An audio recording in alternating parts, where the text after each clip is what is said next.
Muy buenas noches, que Dios me los bendiga grandemente. Estamos nuevamente para compartir la reflexión, este pequeño estudio bíblico que estamos llevando en el Evangelio de Mateo. Y bueno, hoy nos toca considerar Mateo 21, del 1 al 11, lo que constituyó la entrada triunfal de Jesucristo a la ciudad de Jerusalén.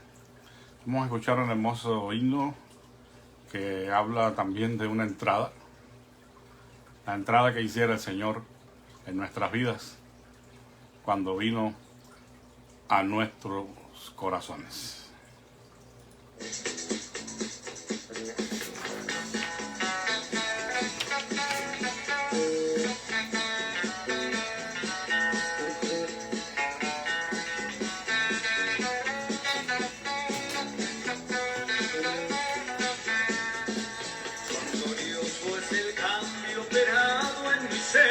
Viniendo a mi vida el Señor, hallando una paz que yo ansiaba tener, la paz que me trajo su amor.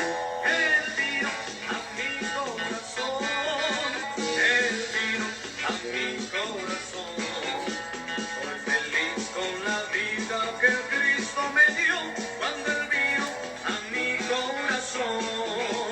Ya no voy por la senda que el mal me trazó, yo solo encontré confusión. Mis errores pasados Jesús los borró cuando Él vino a mi corazón. Él vino a mi corazón, Él vino a mi corazón. Soy feliz con la vida que Cristo me dio cuando Él vino a mi corazón.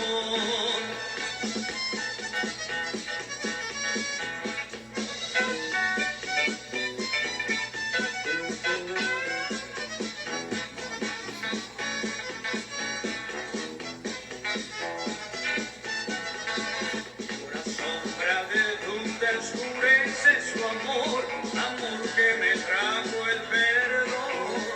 La esperanza que aliento la debo al Señor cuando Él vino a mi corazón. Él vino a mi corazón, Él vino a mi corazón. Soy feliz con la vida que Cristo me dio cuando Él vino a mi corazón. Él vino a mi corazón, Él vino a mi corazón. Soy feliz con la vida que Cristo me dio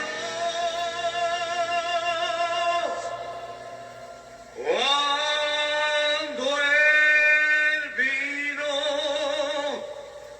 a mi corazón.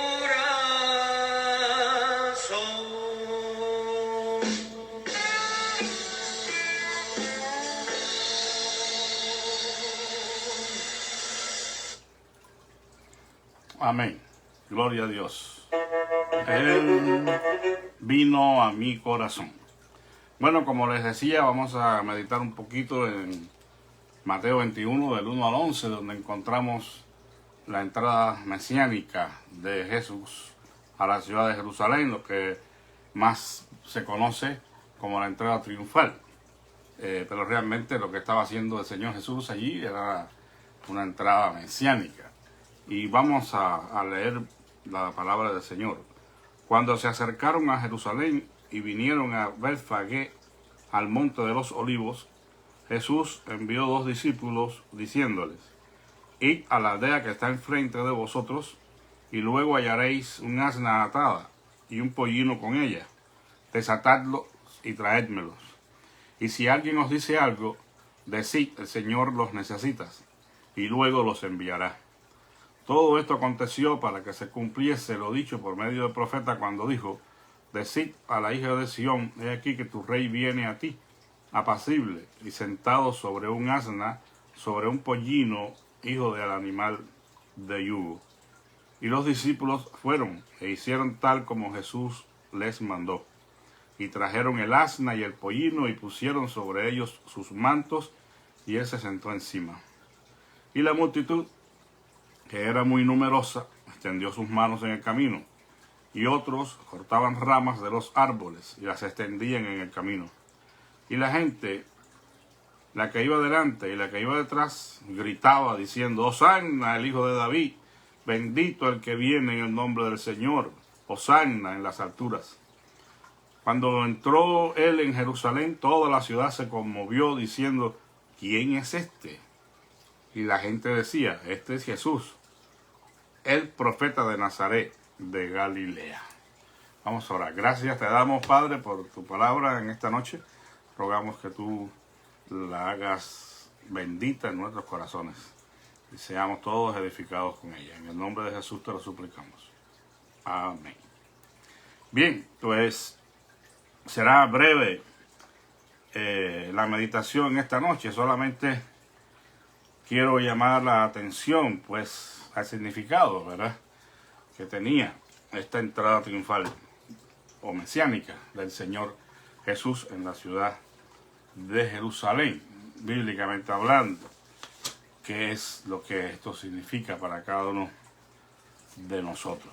Tenemos que comenzar diciendo que este pasaje que acabamos de leer y que narra esta entrada mesiánica que hiciera Jesús a la ciudad de Jerusalén fue un acontecimiento único, ¿verdad? Porque pues en el plan perfecto de redención de Dios, este era el comienzo de la semana de pasión y muerte de nuestro Señor Jesucristo, donde se iban a operar todos los planes de Dios para la humanidad.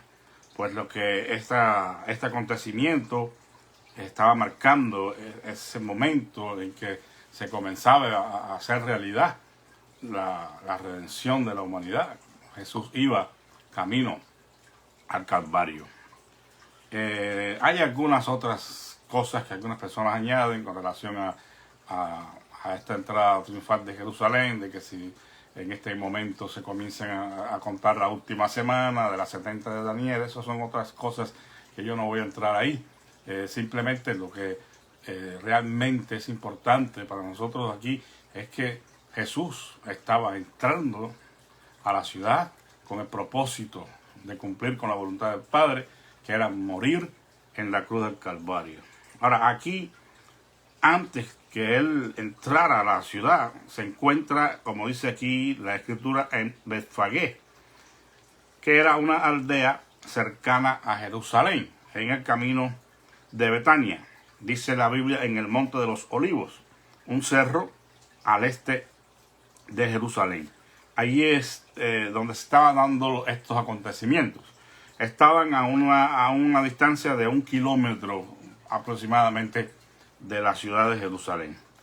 El Señor, en los preparativos para su entrada a la ciudad de Jerusalén, ordena a 2 de sus discípulos que fueran a la aldea del frente y desataran a un asna y a su cría, es decir, un pollino, que es el hijo joven de la burra, en este caso, ¿verdad?, del asna, y que se lo trajeran. Esta es una acción que uno lo ve ahí y dice, bueno, ¿cómo es posible el Señor mande a buscar estos animales que no eran de él, ¿verdad?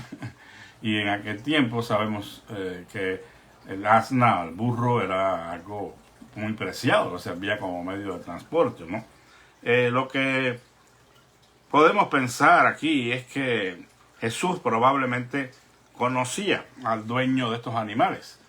Es probable que haya sido uno de sus seguidores o un simpatizante de Jesús, pero lo más probable es que él los conocía, y por eso es que él dice, vayan, y si alguien les va a decir algo, díganle que el Señor Jesús, que él lo necesita y que pronto él devolverá al animal, ¿verdad? Hay algunas otras injerencias allí. La traducción puede ser también el dueño. O sea, en vez de decir el Señor, el dueño lo necesita. Pero bueno, en realidad la idea predominante de los manuscritos más antiguos es que Jesús promete devolver a los animales. Después que los discípulos van y buscan a la burra y al burrito y lo traen al Señor, entonces se dice Mateo que todo esto estaba sucediendo para que se cumpliese lo dicho por el profeta, ¿verdad? Cuando dijo: decid a la hija de Sión, he aquí que tu rey viene a ti, apacible y sentado sobre un asna, sobre un pollino, hijo de animal de yugo. Por lo que se está haciendo referencia a las profecías de Isaías 62:11 y Zacarías 9:9. Y el punto aquí fundamental es que cuando Él viene a la ciudad de Jerusalén, el Señor Jesús sentado sobre un asno, está dando un mensaje claro y contundente. Él es un rey, pero un rey de paz. Él no viene en son de guerra. Él no viene a libertar al pueblo del yugo romano. Él viene a hacer posible la paz del hombre con Dios a través del arrepentimiento y la fe en su sacrificio. Eso era lo que estaba en su mente y en su corazón, y eso fue lo que le llevó a él a la obediencia, a la muerte, y muerte de cruz. Pero cuando dice que viene montado en un burrito, pues eso es lo que está diciendo, porque eso era una señal de paz. Si hubiera venido con un caudillo libertador al estilo de Judas Macabeo, que había logrado una rebelión en contra de los griegos y había vencido, pues hubiera venido montado sobre un corcel, ¿verdad? Quizás blanco, un corcel negro, imponente y desafiante, pero no, el Hijo de Dios vino subido sobre un pollino, hijo de asna, diciendo a todo el mundo que él venía en son de paz. Dice que en Mateo aquí menciona además, al igual que la profecía, al asna y a su cría. Lo que nos llama la atención, ¿verdad? Porque no solamente es la referencia que hace el profeta del Antiguo Testamento, sino en la narración que Mateo hace, y eso pudiera prestarse a confusión, ya que Marcos y Lucas solamente mencionan al pollino. Pero el hecho de que Marcos y Lucas hayan mencionado solo al pollino no quiere decir que no haya habido la mamá, el asna, ¿verdad? La burra, no sé cómo le llamen. Pero simplemente que lo más probable es que los otros 12 evangelistas están haciendo referencia al animal sobre el cual Jesús se montó. Porque él tenía la opción, ¿verdad? Estaba la mamá y el burrito, y probablemente el Señor se subió sobre el burrito. La madre iba delante y Jesús subido sobre el burrito atrás, siguiendo a la madre. Ahora, esto es bueno, lo previo, ¿verdad? Los preparativos para que Jesús entrara a la ciudad de Jerusalén. Se pusieron mantos sobre los animales y pues Jesús tuvo la opción de escoger el animal. Ahora, en el versículo 8 se hace referencia a una multitud. Dice en el versículo 8, y la multitud, que era muy numerosa, extendió sus mantos en el camino, y otros cortaban ramas de los árboles y las extendían en el camino. Ahora nos preguntamos, ¿cuál multitud es esta? Porque Jesús no ha entrado a la ciudad de Jerusalén. Él todavía no está, por lo que es en la ciudad, ni está todavía allí entre la gente de la ciudad de Jerusalén. O sea que la multitud esta no la formaban las personas que habitaban en Jerusalén. Entonces, bueno, ¿qué multitud sería? Bueno, simplemente dice en el versículo 29 del capítulo 20, y al salir de Jericó le siguió una gran multitud. O sea que esta multitud era la multitud que la había seguido a él desde que salió de la ciudad de Jericó.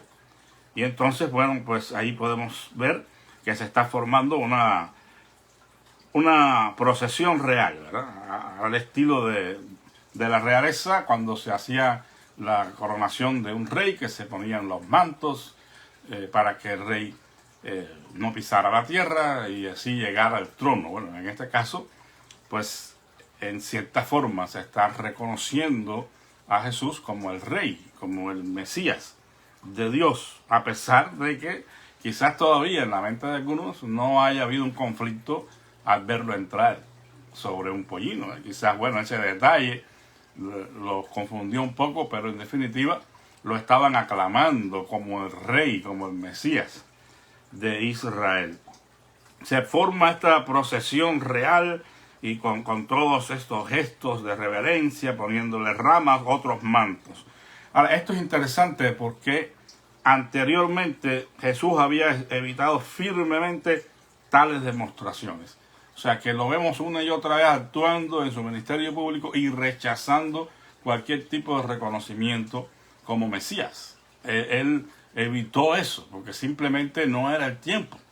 Por eso es que cuando, por ejemplo, Jesús en Mateo 8:4 sanó a un leproso, le ordenó que no se lo dijera a nadie. Cuando abrió los ojos de 2 ciegos, le pidió que nadie lo supiera. Y así otros eventos donde él pide que no haya ningún tipo de promulgación de los hechos que han ocurrido. Cuando en una ocasión trataron de coronarle para hacerle rey, él se fue en medio de la multitud y desapareció, porque no era el tiempo de Dios. Ahora, aquí, lo que estamos aquí viendo en la entrada mesiánica es algo que contrasta grandemente con aquellas otras acciones del Señor, porque aquí Él se está presentando públicamente a Israel como el Mesías, como el Rey de la nación. O sea, aquí ya no hay reservas para nada. El Señor está demostrando a todos quién era Él. Dice que todas las personas, las que iban delante y las que iban detrás de la procesión, gritaban: Hosanna al Hijo de David, bendito el que viene en el nombre del Señor, Hosanna en las alturas. Con estos gritos estaba aclamando precisamente a Jesús como el rey mesiánico. Y la multitud se componía principalmente de peregrinos llegados de Galilea y otras regiones para celebrar la Pascua o la Pesa, esa fiesta que estaba en conmemoración. Habían venido a celebrar la fiesta de Pesa y coincidió con la entrada del Señor a la ciudad de Jerusalén, porque Él tenía que morir en Pesa. O sea, él era el sacrificio, en este caso, del Cordero de Dios, que quita el pecado del mundo, iba a ser sacrificado. Ahora, estos gritos también son muy significativos, porque Hosanna era una expresión hebrea que significaba originalmente salva, o salva ahora. O sea, era un grito en el cual se pedía liberación, pero llegó a usarse como un grito de aclamación o alabanza, que es el caso de la ciudad, de la entrada de Jesús a la ciudad de Jerusalén. No podemos decir que no hubiera alguien pensando en la liberación de Roma. Quizás estaban pidiendo: sálvanos ahora del yugo romano. Pero lo más probable es que estuvieran alabando, estuvieran aclamando al Señor como el Rey, como el Mesías. Son palabras que también encontramos en el Salmo 118, versículos 25 y 26. Dice allí: oh Jehová, sálvanos ahora, te ruego, oh Jehová, que nos hagas prosperar ahora. Bendito el que viene en el nombre de Jehová. Tomado entonces esta proclamación del Salmo 118. Ahora, en el versículo 10 se nos dice que toda la ciudad se conmovió diciendo: ¿quién es este? Esto es interesante, hermanos. Primeramente tenemos que hacer notar que toda la ciudad, esta frase es evidentemente una hipérbole, ¿no? Pues no toda la ciudad estaba literalmente allí, ¿verdad?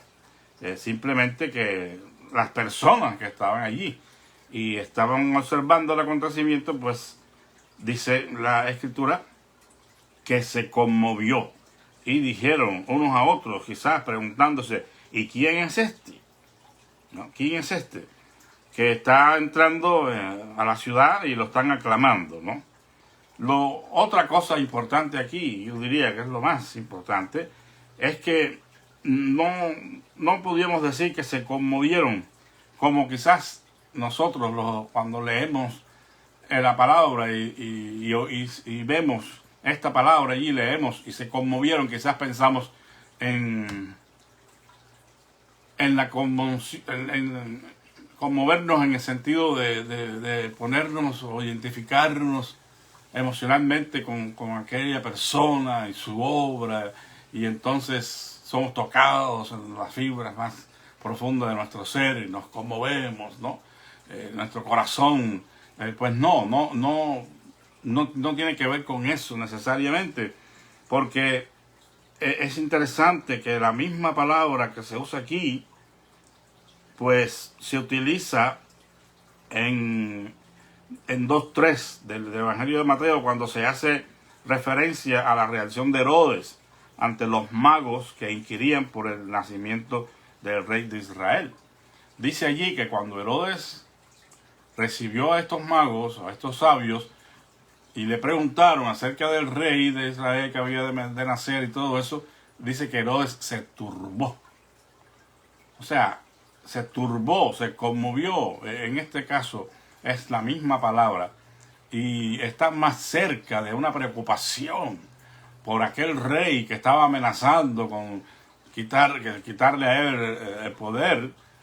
Entonces por eso es que se turbó, se preocupó, y por eso es que, bueno, vemos que se hace la matanza de todos los niños, teniendo la esperanza de matar al rey, ¿verdad? Que estaba amenazándole, él pensaba, ¿verdad? Que le estaba amenazando con quitarle su reinado.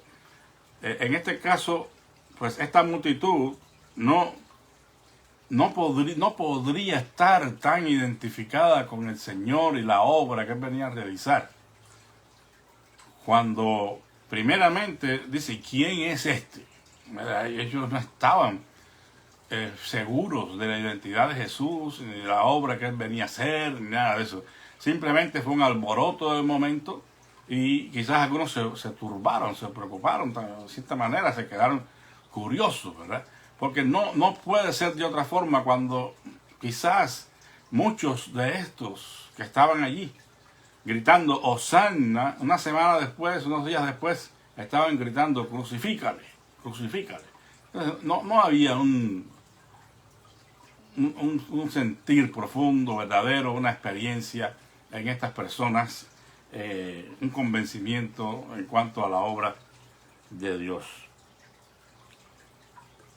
Es importante que mencionemos que en este capítulo, específicamente de los versículos 1 al 22, encontramos 3 acciones simbólicas o parábolas dramatizadas de Jesús. Y en primer lugar, bueno, pues lo que estamos comentando, su entrada triunfal como Rey Mesías. Este no era una visita o no era una entrada cualquiera, estaba proclamándose delante de todos como el Rey y el Mesías de Israel. Y bueno, fue una acción simbólica, porque también a través de subirse en un asno y recibir aquellas voces de alabanza, pues se estaba proclamando como el Rey y Mesías. Pero además de esto, se narra aquí la purificación del templo, que simboliza su autoridad sobre el culto religioso judaico.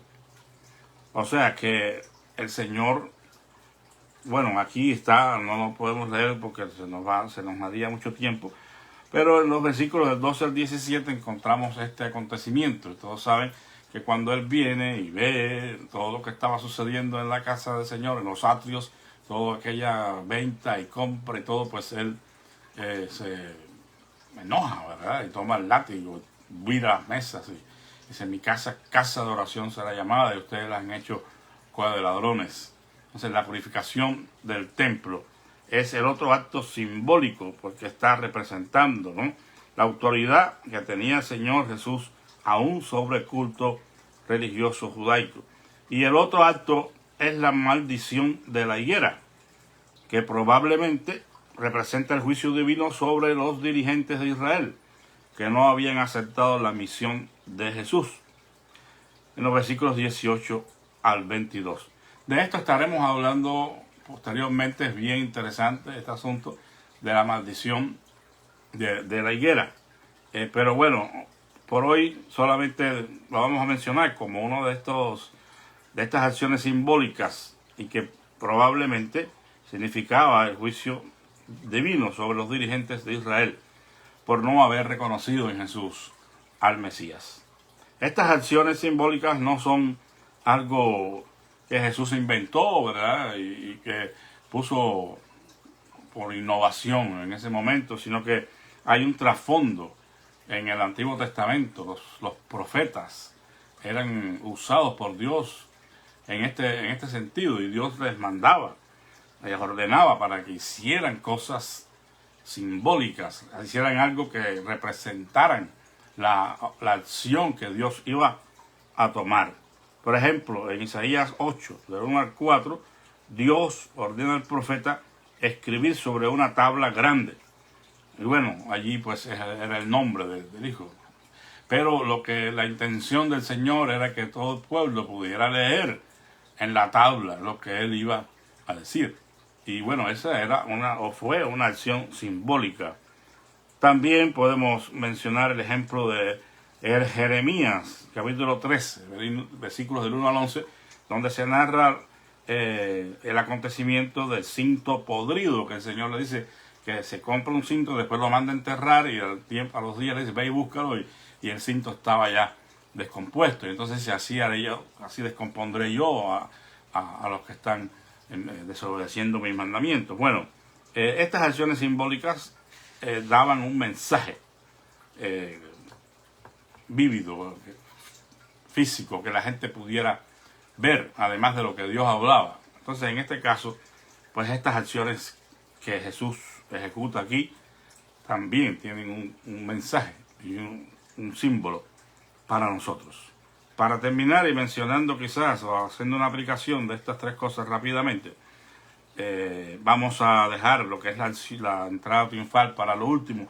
Pero cuando hablamos, por ejemplo, del simbolismo de la purificación del templo, es que el Señor está interesado, ¿verdad?, en que la relación que nosotros vivimos con Él sea una relación en santidad, que haya pureza, que haya un celo por el guardar su palabra, el respeto, ¿verdad?, al templo. En este caso, la Biblia habla de que el templo del Espíritu de Dios somos nosotros mismos.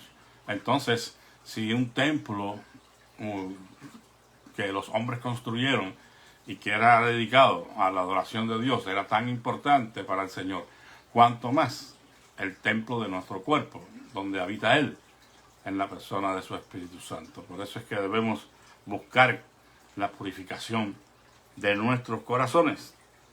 Si hablamos de la higuera, pues deberíamos no tener solamente la apariencia de que tenemos fruto, ya explicaremos esto en su momento, pero el problema de la higuera esta es que parecía tener fruto, pero no lo tenía.